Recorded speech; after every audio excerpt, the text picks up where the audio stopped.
Hello दोस्तों, स्वागत है आप सभी का एक बार फिर हमारे इस चैनल बुक संसार में।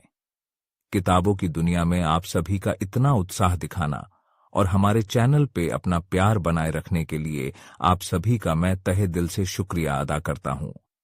बस यूं ही इस प्यार को बनाए रखिए और अपनी व्यस्त डिजिटल दुनिया में किताबों के लिए भी थोड़ी जगह रखें, जिससे आप अपनी जिंदगी में बोर न हुए, क्योंकि किताबें हमें बैठे बैठे अलग ही दुनिया में ले जाने का हुनर रखती है। तो अब देर ना करते हुए ले चलते हैं आपको एक नई किताब की ओर जो काफी रोचक है। इसका टाइटल है द संस्कारी गर्लफ्रेंड।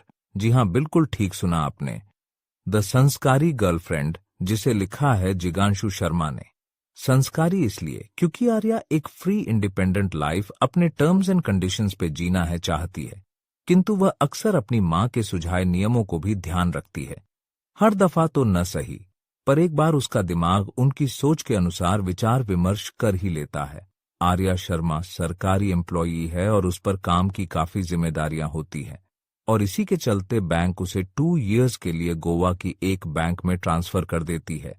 वहां आर्या की मुलाकात शेखर से होती है। शेखर आर्या का न्यू क्लाइंट है। शेखर के अकाउंट्स हैंडल करने की जिम्मेदारी आर्या को ही सौंपी गई थी, वही जिस पे आर्या को क्रश था। पर यह नहीं पता था कि उसकी मुलाकात ऐसे गोवा में उससे होगी। मन तो खुश था, पर उसे चेहरे से जाहिर होने देना ये आर्या का स्वभाव नहीं था। शेखर पहली मुलाकात में ही आर्या के मन में उतर गया और फिर दोनों एक दूसरे के करीब होते गए। वह एकदम से इस बात को घरवालों को बताना नहीं चाहते थे, इसलिए आर्या और शेखर छिपकर गोवा के एक चर्च में शादी कर लेते हैं और वह अपने हनीमून के लिए वेनिस जाने का प्लान बनाते हैं। आर्या शेखर का साथ जिंदगी भर के लिए पाके काफी खुश थी, मानो जैसे उसे उसकी सारी खुशी मिल गई हो। लेकिन अगले ही सुबह शेखर को कमरे में न पाकर चिंतित हो उठती है। रिसेप्शन से पता करने पर आर्या को पता चलता है कि शेखर नाम का तो कोई शख्स उसके साथ नहीं आया था। सीसीटीवी में भी सिर्फ उसी की फुटेज थी। शायद उसने अकेले ही होटल में चेक इन किया था, पर वह यकीन करने को तैयार नहीं थी।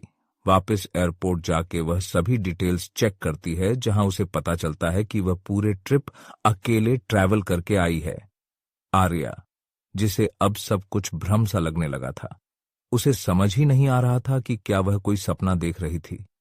क्या सच में शेखर नाम का कोई इंसान नहीं है, या फिर हर कोई उसके साथ एक अलग ही गेम खेल रहा था। ऐसे अनगिनत सवाल आर्या को परेशान कर रहे थे।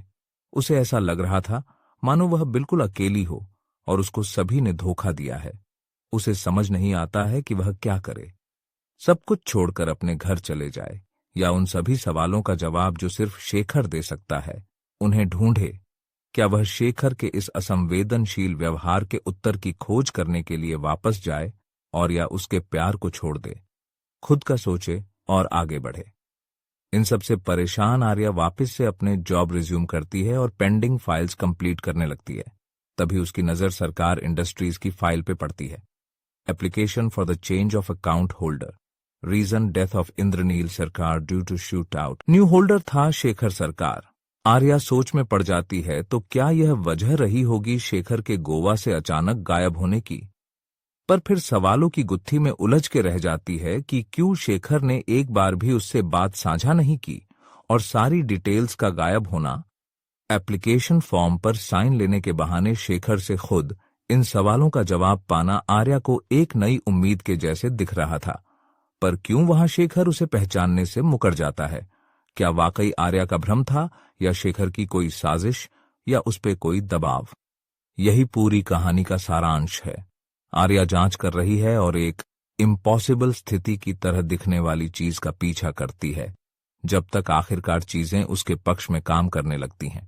क्या शेखर आर्या को मिलेगा?